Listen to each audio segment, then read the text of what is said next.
Welcome back to Smith History, separating the Smith from the myth. I'm your host, Brian Smith. Most episodes on this podcast tell stories about Smiths, Smith mishaps, Smith memories, Smith legends. But today, I have a twist. Today's story is not about a Smith. Well, not really. It's about a shy 9-year-old girl in the summer of 1970 who climbed aboard a Greyhound bus in Ohio and rode more than 8 hours alone to Mountain Home, Arkansas. That girl would one day become a Smith. She is now my wife, Patti Stone Smith. And this is her story.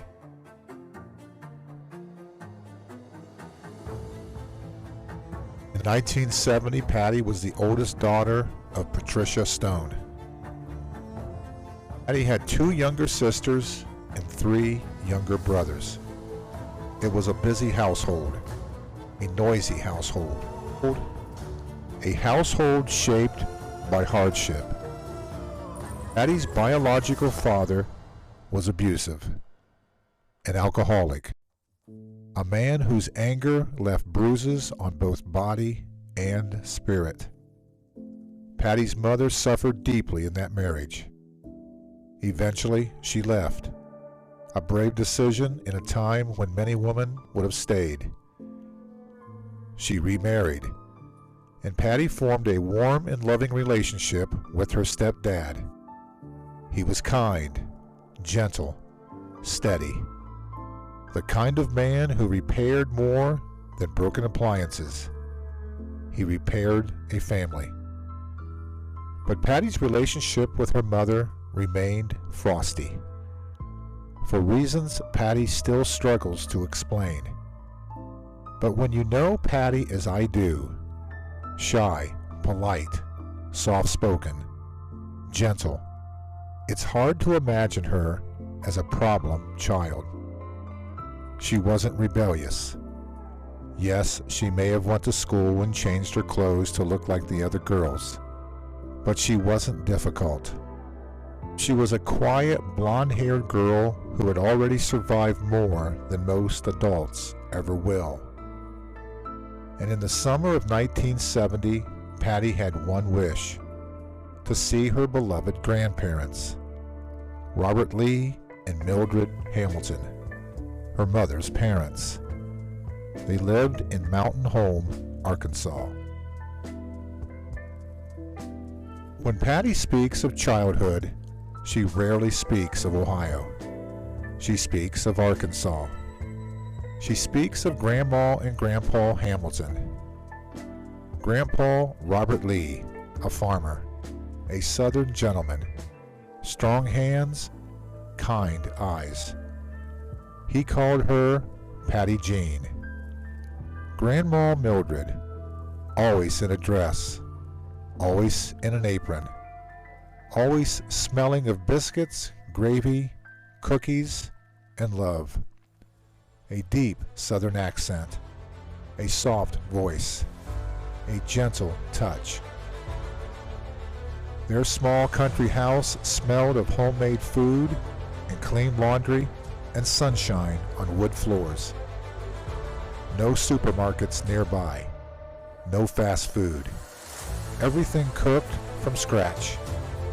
Everything made with care. It was the kind of place where love was shown through warm meals and warm hugs. And Patti longed to be there. Now let's step back for a moment. The summer of 1970.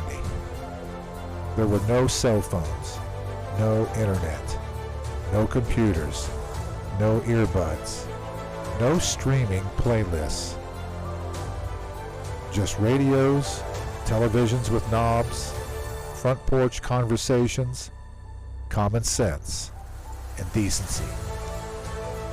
People rose early, worked hard, went to bed tired. It was a work ethic Patti inherited from her grandparents at 9 years old, and she still carries it today. Music 1970 drifted through the airways. Bridge over troubled water, American Woman, Close to You, and Raindrops Keep Falling on My Head. That was the soundtrack of Patti's summer. So the decision was made, and a plan was carried out. Patti would spend a few weeks with her grandparents in Arkansas. But there was one question. How would a 9-year-old girl get there? Her stepdad stepped up. He bought her a Greyhound bus ticket and drove her to the bus station in Findlay, Ohio. A 9-year-old girl, an 8-hour journey, alone.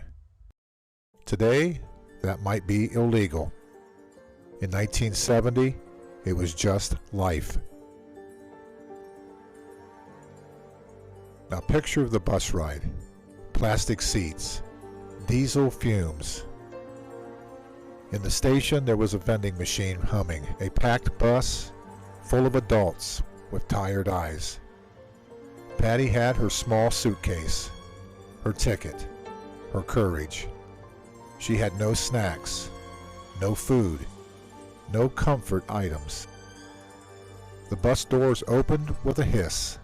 She climbed aboard, found her seat, and the world began rolling past her window for 8 hours. Strangers all around her, unspeaking faces.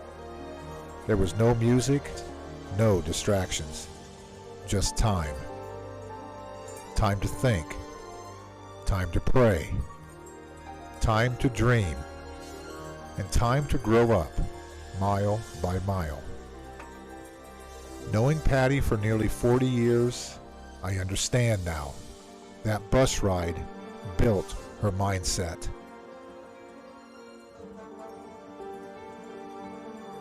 Discipline, patience, mental strength, the ability to endure silence, to endure uncertainty, to endure life.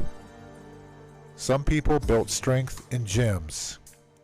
Patti built hers on a Greyhound bus in 1970. Now let's talk for a moment about Mountain Home, Arkansas. It's a small Ozark town surrounded by hills, trees, clear blue skies. It's quiet, slow, and simple. Grandma and Grandpa Hamilton waited at the station. When Patti stepped off that bus, hungry, tired, and relieved, she stepped straight into open arms. There were no stern looks, no slaps, no cold silence. Grandma Hamilton gave hugs, smiles, and love. Their farm was small. On the farm were cattle, hogs, chickens, a vegetable garden, and chrysanthemums blooming around the porch. Patti's days were spent cooking and gardening, shelling peas, kneading dough. Grandpa Hamilton taught her how to milk a cow, how to gather eggs from the coop, how to keep a quarter in her pocket, always, for emergencies. He told her, "You never need a man to survive. You are to never be a victim, and always stay strong." When Patti saw him cut off a chicken's head for dinner, she decided immediately, back to the kitchen with Grandma. And Grandma Hamilton taught her how to carry herself, how to speak gently, how to be a lady, how to trust God, how to remain positive. They called it the way of life. Those evenings were spent around a small black and white TV. Patti remembers watching shows like The Lawrence Welk Show, Hee Haw, and Mayberry RFD. Picture in your mind the Waltons, and that's the feeling you'll get from those few weeks with her grandparents. Cicadas outside, warm air drifting through the open windows. A family that felt safe. For the first time in her life, Patti knew what tenderness felt like. All summers have to end, and Patti had to return to Ohio. Another Greyhound bus. Another long ride. But this time she carried something different. She had snacks, food, and drinks. But more importantly, she carried back love, advice, confidence, a strengthened heart. That ride back sealed what the first ride had begun. A strong woman was being formed at age 9. Patti grew up. She lost most of her southern drawl, though not all of it. You can take the girl out of the South, but you can't take the South out of the girl. She still has that softness in her voice, that southern grace, that love for cooking, that big hair, and that Southern belle spirit. Her grandparents passed away in the 1980s, but they never left her. Their voices still guide her. Their lessons still live in her. And years later, she married a Smith. She took on a new last name and a whole new family. And she survived 38 years of Smith shenanigans. And she did it because a little girl once rode a bus to Arkansas and learned how to be strong. Her grandpa Hamilton called her Patti Jean. I call her Patti G. The G stands for girl. It stands for grace.